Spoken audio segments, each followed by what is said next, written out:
Hallo Leute, heute geht es um den Kugeldino. Eine sehr längst ausgestorbene Art, von dem soll es nur noch ein Dino geben. Und der soll aus zwei verschiedenen Arten des Kugeldinos sein.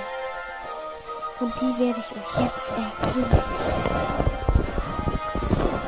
Der Kugelcreature-Dino, der normale, sieht aus wie ein Yoshi. Es ist aber kein. Es hat sehr geringe Prozentchancen der Klugheit und Schnelligkeit. Das ist ja auch klar.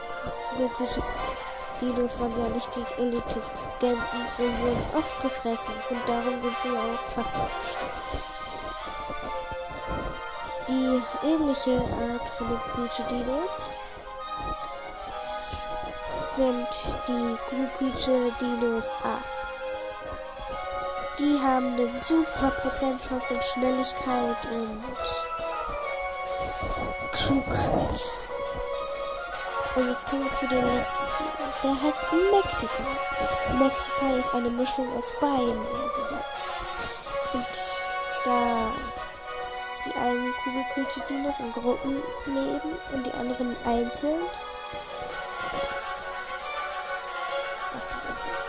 Kugelcreature-Dinos A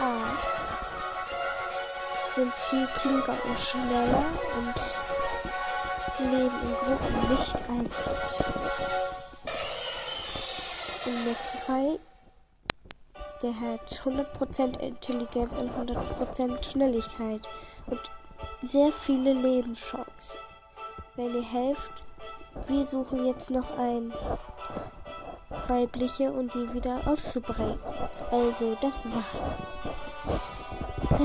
Bitte schreibt in die Kommentare, was ihr davon hält oder was ihr noch drüber wisst.